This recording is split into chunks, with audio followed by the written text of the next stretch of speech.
Welcome to the Gist on Blog TV Live. On the Gist today, UK Parliament rise to sanction Nigerian government following NSAS protests. Let's check out details. Mr Gray, the 20th of October 2020 will be remembered as the Lekki Tollgate massacre. The day a deliberate and coldly calculated attack on peaceful Nigerian civilians was carried out by the Nigerian army. The Nigerian government says that it has disbanded SARS. But the corruption and brutality of the security forces continues. Videos have surfaced on the internet from the UK Parliament debate where they decided if Nigerian government should be sanctioned following the activities on protesters during the NSAS protests.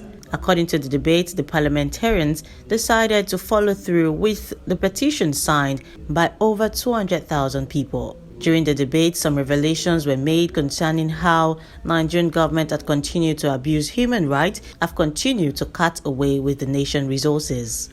To thank Silas Oja for creating this petition, which now has more than 220,000 signatures, including almost 2,000 of my own constituents in Edmonton who signed the petition we are debating today. And I'm sure that I'm not the only member to have been inundated with messages from constituents in recent months, urging them to do whatever they can to lend their voice to the End SARS protests. As the chair of the All-Party Group for Nigeria, I was particularly keen to speak on this debate and highlight the need for the UK to stand with the Nigerian people against an increasingly cruel and brutal regime. The situation in Nigeria is incredibly serious, with tragedy after tragedy unfolding on the streets in state after state, as the Nigerian government and its security forces take ever more repressive measures to end a protest movement, which has given hope to millions across the globe. The End SARS movement is not just about disbanding the special anti-robbery squads. It is a movement led by the youth of Nigeria who took to the streets of Nigeria peacefully, demanding an end to brutality, extortion and extrajudicial executions, and for a truly democratic Nigeria. The bravery of the youth-led movement will never be defeated. Today, we need to consider how the government should respond to both the movement itself and the violent actions of the Nigerian regime. However, we must also take this opportunity to look beyond sanctions to a way in which development funding is spent in Nigeria.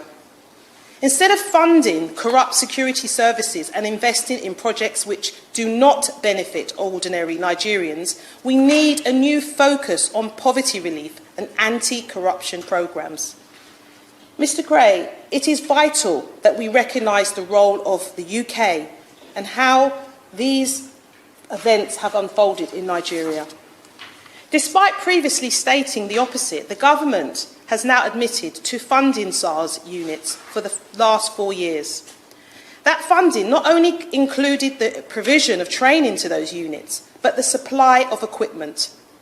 At the very moment in which Amnesty International had declared SARS units to have been involved in extrajudicial killings, corruption and torture, the government was using the aid budget to train and equip those units. In fact, between 2016 up to this year, more than 10 million went towards programmes from which SARS units benefited. That is not only immoral, it makes it harder for UK to play a positive role in Nigeria during this vital period. How can the government, with a straight face, call for an end to violence against protesters, having helped train and equip the security forces who are carrying out that violence? So today, I hope the Minister will publicly apologise for the decision to fund SARS units and pledge a full and independent inquiry into this matter. Mr Gray, the 20th of October 2020 will be remembered as the Lekki Tollgate massacre. The day a deliberate and coldly calculated attack on peaceful Nigerian civilians was carried out by the Nigerian army. The Nigerian government has since taken part in an attempted cover-up of this massacre. Security forces in Nigeria make muted responses to the murder of protesters. While governments across the world have called on the Nigerian government and the security forces to stop killing protesters, the UK government has hedged its bets, issuing only weak and timid statements. It is therefore a gift to the Nigerian government when our government fails to explicitly condemn the Nigerian regime for killing its own citizens. So will the Minister today finally condemn the Nigerian regime for its part in the Tollgate massacre and the continued killing of peaceful protesters in Nigeria? Mr. Gray, the Nigerian government says that it has disbanded SARS, but the corruption and brutality of the security forces continues. The Nigerian government's violence against its own citizens appears only to be intensifying. The Nigerian government needs to stop freezing bank accounts of key protesters. It needs to stop illegal detentions of key protesters.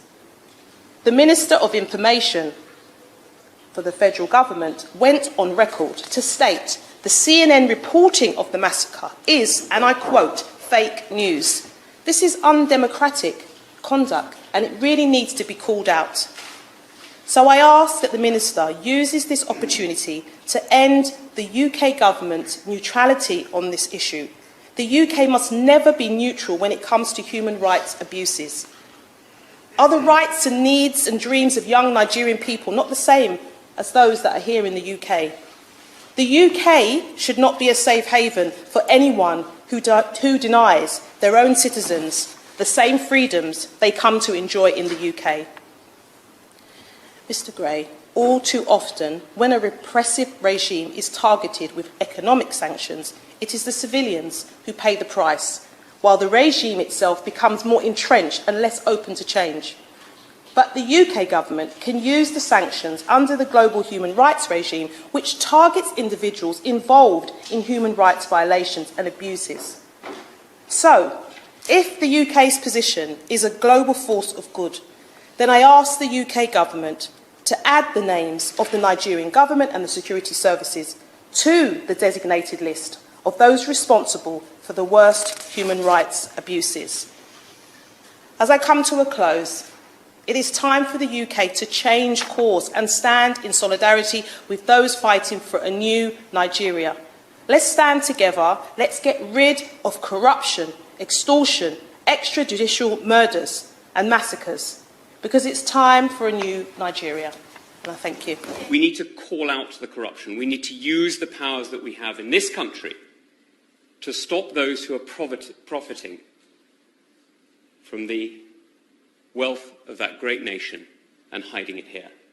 Now, some people will remember when General Gowon left Nigeria with half the central bank, so it is said, and moved to London. We know that today, even now, in this great city of ours, there are, sadly, some people who have taken from the Nigerian people and hidden their ill-gotten gains. The revelations are definitely implicating, especially the part where a parliamentarian claimed that military head Gowon carted away with half of CBN when he was leaving power. Nigerians have reacted differently to this revelation, but we definitely keep our fingers crossed to see how the Nigerian government will react. Feels like they are now in the business of denying most of the claims from the international community, but we don't know how they are going to react to this. Do let us know in the comment section below. Remember to like and subscribe.